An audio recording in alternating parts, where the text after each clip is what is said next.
Carolina This Week with Tim McGinnis.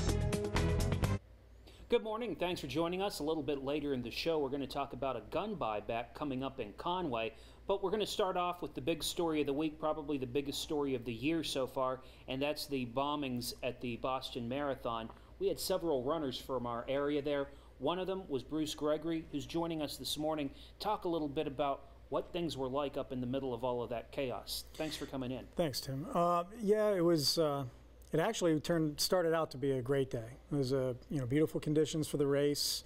The crowd support was probably the best it's ever been. I've done it 8 times, and it was a phenomenal day for the race. And then I was fortunate enough to finish the race prior to the bombings themselves, but was still within the area when they went off as far as being able to hear it. I had exited the area of the marathon after picking up my medal and getting my gear and things like that, and starting to head through the Boston Commons, the large park that's in the city. And my wife and I were walking through that, and all of a sudden, we heard the loud explosions. How far away do you think you were from there at that point? Probably still within a mile of the finish line. Mm-hmm. I don't know exactly, but it was approximately about that. And it was extremely loud. I mean, everyone in the park pretty much stopped right in their tracks. My wife and I turned around. We, looked back in the direction of the noise, but we really had no idea what it was that happened or where it was at the time. We didn't notice a large plume of smoke or anything like that. So we were on our way to catch the subway to get back to our hotel. And so we continued on through the park. And before we actually hit the subway station, all of a sudden now we start seeing fire trucks, EMS, police starting to race through the city. And we knew something happened. We still were not aware of what, but we knew something had happened.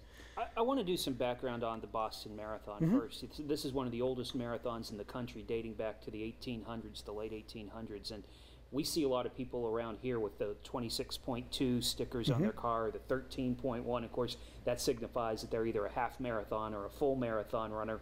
And it's not just any marathon runner that can go and run in the Boston Marathon.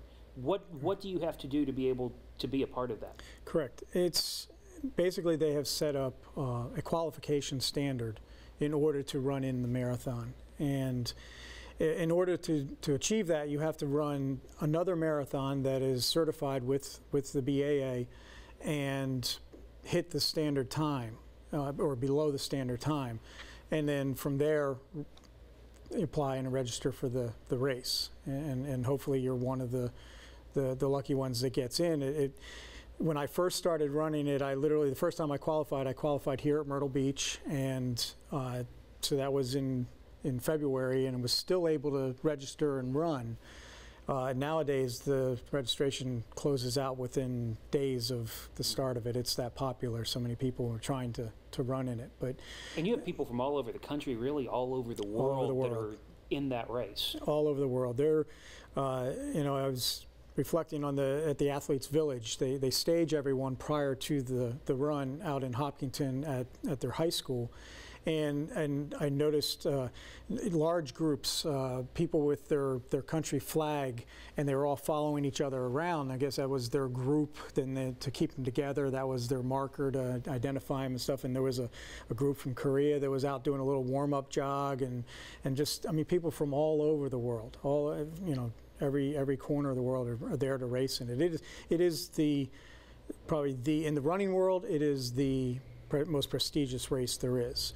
The qualifying probably is why, because there is a standard you actually have to meet to do it.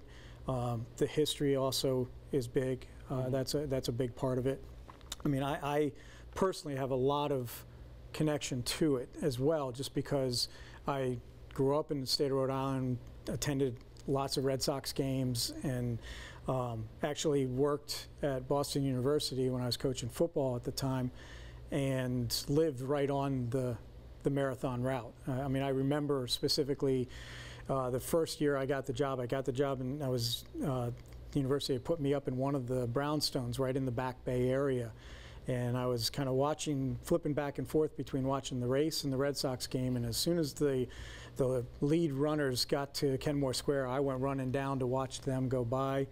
And then, you know, the years subsequent to that, we lived right on the course. My wife and I would go out, you know, and take some chairs out and watch it. And at that time, I'm looking at these people run by thinking, they're crazy. I can't believe they're doing 26 it. miles. Yeah.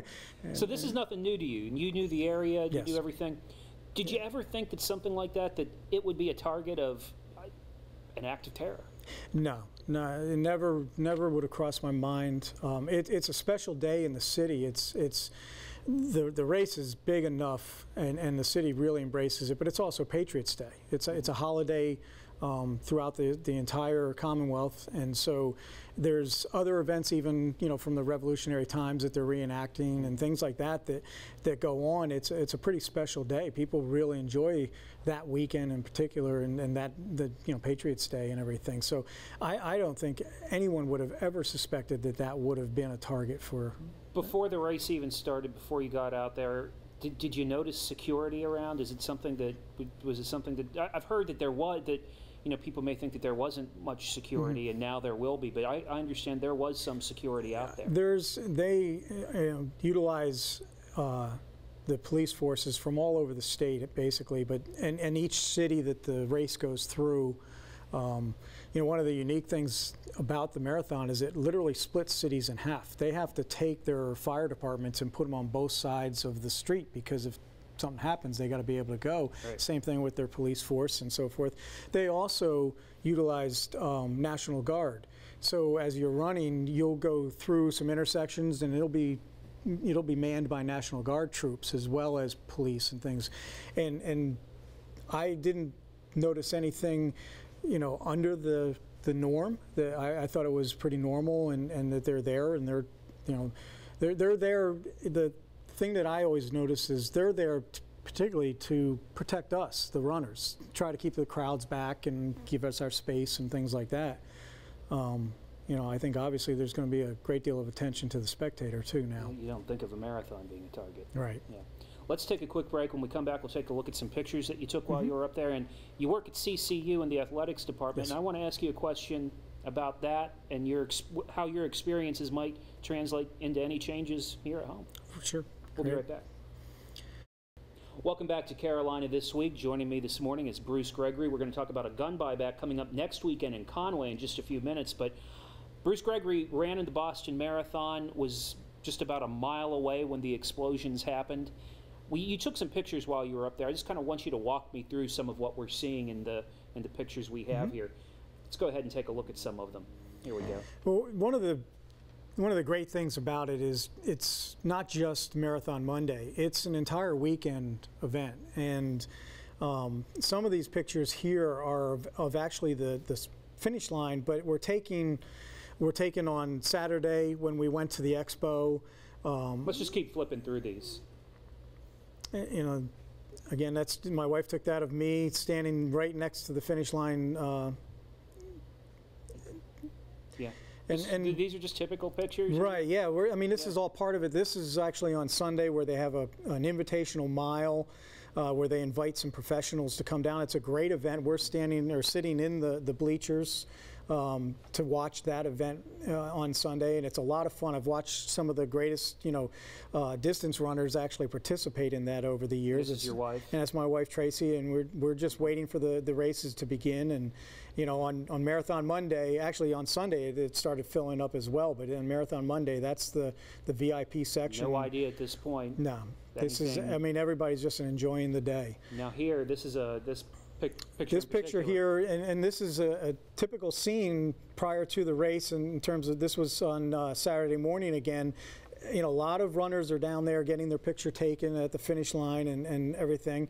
But the one part about this particular picture that I took is just past on the left-hand side of the Adidas sign, just beyond that Adidas sign, is the storefront for Marathon Sports.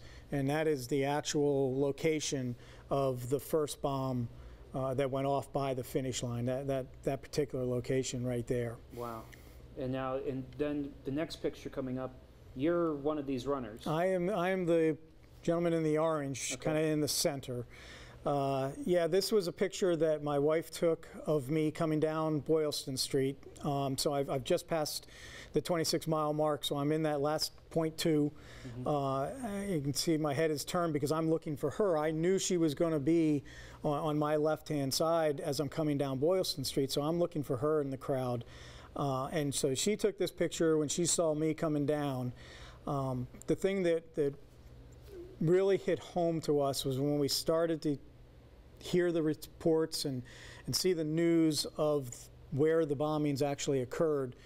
You know, we knew she was on that side of the street. I mean, that was the first thing we were able to detect, or pick up on. But that particular picture, once we heard where the location of the second bomb was, we had been listening to an interview on the TV, and a gentleman mentioned that the second bomb was by the Starbucks.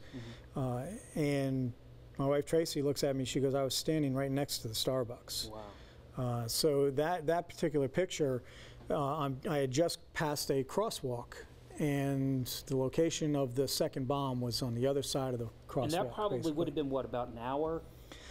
Roughly. I mean, well, my time, after you went through there? It was probably a little less, yeah. Yeah. A little less. So if you had been just a little bit slower, if you hadn't Right. trained quite as hard, Right. if And whatever, I mean, you probably, all these things probably go through your head. What if? Right. I mean, and many people have come up to me and said, "Oh, I'm so glad you're so fast," which I really am not. But the reality is, there was no true time limit on that. There was no. It could have gone off any time. I mean, that's the scariest part about it. It could have gone off when I was crossing the finish line. It could have gone off at any moment during the race. God bless us that we're still here, and my prayers and thoughts are with all the families that So were many affected. people lost so much. People so lost much. limbs. Of course, Yeah. 3 people, and we're taping this on Thursday. 3 people lost their lives. Many people lives are going to be changed forever because Right. of this. Right. And I want to talk to you in your role at CCU, where you're in the athletics department over there, and you oversee a lot of the events, sporting events. I imagine Exactly. basketball, football, soccer, baseball All of games. them. You think you're going to look at things any differently now? Because whoever would have thought a marathon before this? Right, right. And of course we will. We've already got our policies in place, and the university has, policies in place that we would follow. And some of those include bag checks to enter the football stadium and things like that, and we will obviously continue with those things. It's like in this particular case, a lot of it was the lone bag that was just left on the side. Those mysterious bags that are just unattended. They're going to get a lot of attention now. I mean, you have to. You just, in this day and age, you can't. Even in Myrtle Beach, even in Conway, even at Coastal, you have to be diligent. You have to make sure you pay attention to those things. We're glad you made it back from Boston safe and sound, and of course our thoughts and prayers are with the people who Absolutely. maybe didn't fare as well as you did. Absolutely. Thanks for being with us this Sure morning. thing, Tim. All right. Stay with us. We'll be right back. We're going to talk about a gun buyback coming up next weekend in Conway. Sergeant Robert Kegler with the Horry County Police Department and another guest will join us in just one moment.